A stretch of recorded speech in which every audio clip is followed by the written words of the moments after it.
Sir, news says United States President Donald J. Trump has ordered, as executive order, a total and complete blockade of sanctioned oil tankers entering or leaving Venezuela. No tankers can enter into Venezuelan port, no tankers will be able to leave Venezuelan port. Escalating pressure on President Nicolas Maduro's government, the blockade targets Venezuela's crucial oil industry and has pushed global oil prices higher while drawing a strong regional criticism. But the neighboring country's president, Mexico's president, started talking regarding this, urged the United Nations to avoid bloodshed amid rising tensions between the United States and Venezuela. Report says Venezuela will not go for retaliation decision. Venezuela will seek the attention of United Nations and other neighboring countries. My question is, what legal and diplomatic ramifications could arise from the US blockade of Venezuelan oil tankers? It is a new avenue of conflict. Thank you, Kanchan, and warm greetings to my dear viewers. As you have rightly said, that this morning started with a very warm talk from the President of the USA, though it is very cold in the city of our other panelist, and it is unfortunate because you know that OPEC was established back in 1960, and one of the founding countries of the 5 countries which started the journey with the OPEC, Venezuela is one of them, and other countries were Iran, Iraq, Kuwait and Kingdom of Saudi Arabia. Out of these 5 countries, one country has come now under sanction, and which country is not again a very influential member at all of the OPEC, but they are giving the sanction, number 1. Number 2, in no way this sanction hampers their territory. It is not their jurisdiction. This is not the demography or the sea route or the sea portion of the USA. It is a completely different chapter. But again, they have imposed the sanction. As you have said, that legally what can be done? Legally many things can be done. They can go to international court, they can go to UN, they can sit with the OPEC. The avenues are there. But end of the day, fact remains that what USA wants, what Washington wants, what Pentagon wants, that is the rule of the world. That is the hard fact of the country. And on the other hand, you can remember that there is a new term we came to know, the shadow fleet. Apparently there will be no tanker movement, but I will not be surprised if in the name of shadow fleets, some of the oil tankers are being loaded and leaves the ports of Venezuela or even the neighboring countries, where Venezuela can very easily export their fuel or the other oil mineral resources. At the same time, I would like to draw another attention, another incident of the day, that is the rival 2 countries. Once upon a time they fought wars back in 1967 and 73, that is a war between Egypt and Israel. They fought the war, and apparently they are the 2 opponent parties, but again they have signed an agreement basing on the energy. Israel is going to export gas to the neighboring country Egypt, which was not done before, though there is pipelines and there are facilities, but it was stopped. Now they are going for a 15 years deal. So the world is now changing its motion basing on the energy, and same is happening, as you have said in the very outset, that things happening in between Russia and Ukraine, that is also based on the energy. How might this affect global oil markets and inflation? Especially I am talking about the developing countries. You know, we don't buy oil from Venezuela, but Venezuela is one of the largest oil manufacturing or oil suppliers to the world.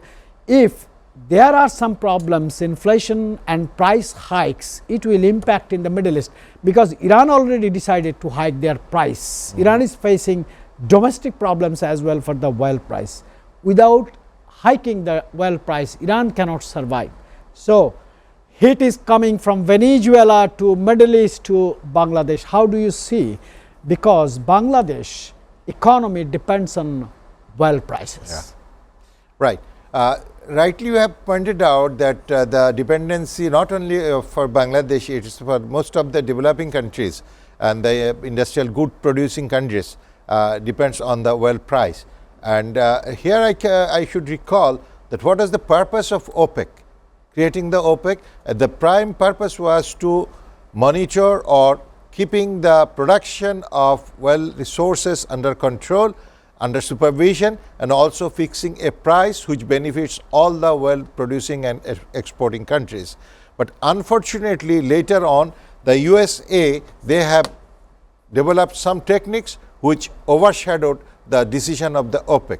Now, in one hand you can see the Venezuela, one of the very largest oil exporting countries, mineral resource rich country, is under pressure, under sanction.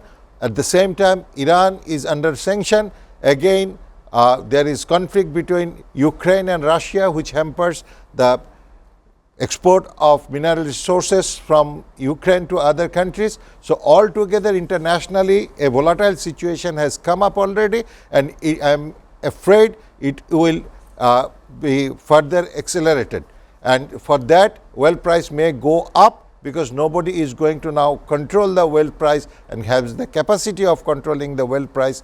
And if it goes so, this hit of this oil price will not only burn Bangladesh, it will burn many other countries, and in the process our economy, our export growth, our domestic production, domestic lifestyle, everything will be under serious question, and we are afraid that we cannot bear that particular loss if it goes that high. Let's check some historical background and administration from Washington to ease eyes on the Latin America. Does this signal or this incident a broader shift in the Trump administration's foreign policy toward Latin America? So far history says North America has always a good relationship except the revolution eras with Latin American countries. North America is the beneficiary of natural resources from Latin America. North America is one of the developing partner of Latin America. Why Donald Trump is shifting from the historical position for Latin America from North America? Okay, to answer this question again, I will go back to SWOT, as you have rightly asked, Norman. First of all, you know, this is the time when if you talk about the strength, by virtue of appointment, the United States President, whoever is the President, popularly known as the Uncle Samson, US Uncle Samson, and he is the Uncle Samson, whoever is the President, he enjoys the total loyalty of the armed forces. From which party? That is the strength of democracy, that is the strength of USA. He comes from which party, which ideology, doesn't matter, armed forces and the government officials. Is this the reason they call their president commander-in-chief? Commander-in-chief. So, he enjoys absolute loyalty of the troops on ground with arms. So, this is the strength of any president of the USA, and same goes to the President Donald Trump. So, he has order for blockade, it will be executed. If he orders for something else to some other countries, it will be executed. So, that is the strength. And the weakness at the same time, that Donald Trump is under serious criticism even inside his country. His popularity graph is being going down. Internationally, nobody believes him, because his allies like the Qatar, like the Kingdom of Saudi Arabia and many other countries, they were under attack from the USA side. There was bombing on Qatar itself. So, no one is now that much trusting the US President who is right at this moment. This is the weakness. And if you talk about the opportunity, as I should say, there is a wonderful opportunity in front of President of the USA, because Russia is not now coming up with new war scenario excepting the Ukraine side.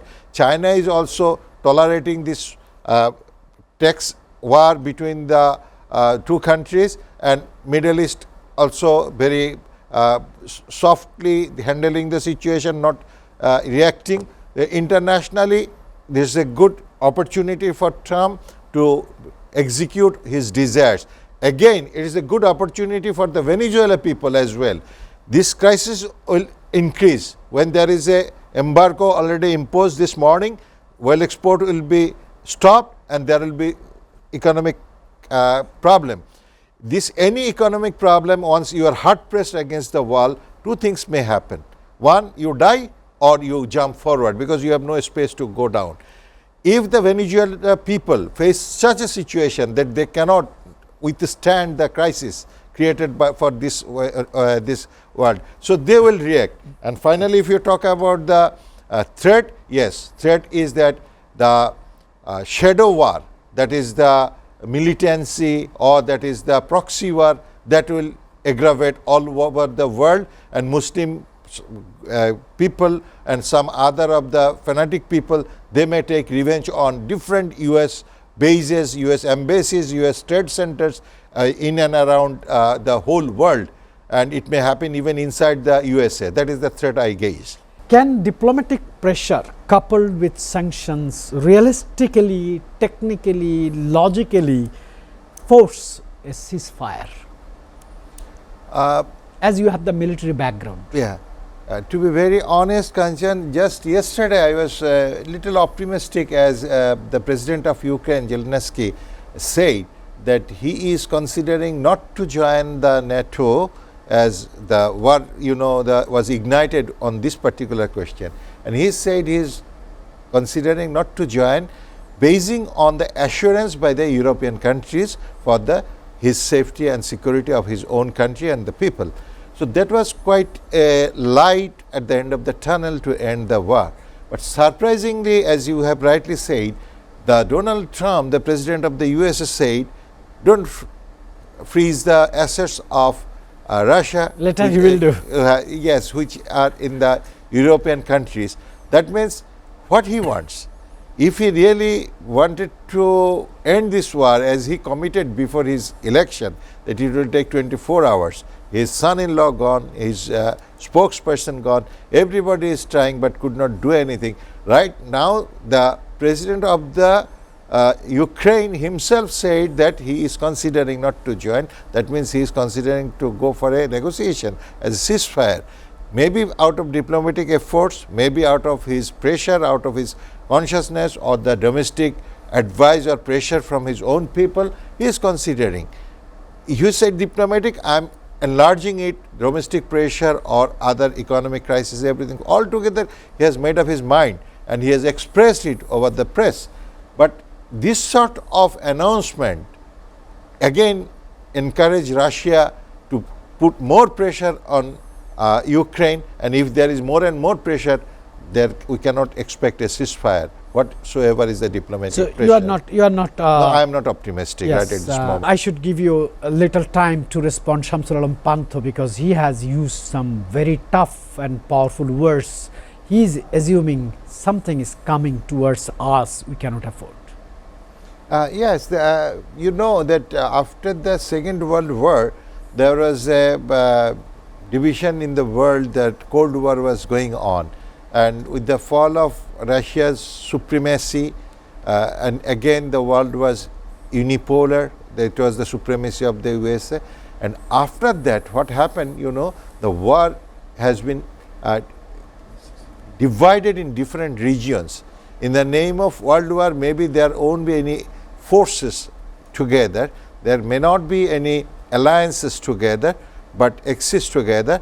But again, you see, if you talk about the different countries, what is going on in Venezuela, what is going on in Middle East, what is going on in even Asian subcontinent, if you talk about the Thailand and the Cambodian border, what is going on in many other countries. So altogether, it's a huge business of the war material producing countries and the companies, and for that the negotiations are being quite getting unsuccessful. For negotiation, as you have asked, Mr. Partho, whether Belarus can do anything or not, the country like Qatar could make so many negotiations. It's very famous. The Doha talks has come up many a times in the limelight. So many crises has been solved by dialogues only based in Qatar. And you know, they have successfully they have mediated between many of the conflicting forces which were engaged in the proxy war. So, the size-wise Qatar is not a very big country, military-wise it is not powerful. Yes, they are definitely a rich country. If I can recall back in the time of Shahid President Ziaur Rahman, he being the president of Bangladesh, a country that time our economy was not that strong, we are not that advanced. Even at that stage, he took the initiative for peace negotiation between Iran and Iraq. You remember you had been covering this war for quite long time. So, this the size of the country, economy of the doesn't country matter, or the strength of the country doesn't matter. It is the charisma of the one man who takes the initiative, number one. Number two is that what is the attitude of other stakeholders. Right. Negotiation, it doesn't depend on who is taking the lead, but right. it is also depends on what others are thinking about it. It is not only two parties, the parties who are backing these two fighting parties. All right, sir. Let us check the military perspective from you, as you have the military background. Sir, how might the gas diplomacy or gas deal reshape geopolitical alliances in the Middle East? Or do you think this is a pressure from Washington to Cairo, go and do it? Very rightly you said the last word, but before that let me recall an incident of Yom Kippur War that took place in 1973. There was 6 days war in between Egypt and Israel in 1967, and again there was another famous war in 1973, popularly known as the Yom Kippur War, that is a festival of the Jews in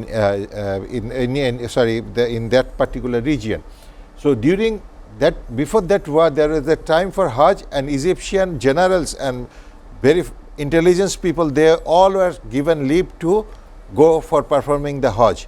In fact, that was a masking, that was a diversion, that was a attempt to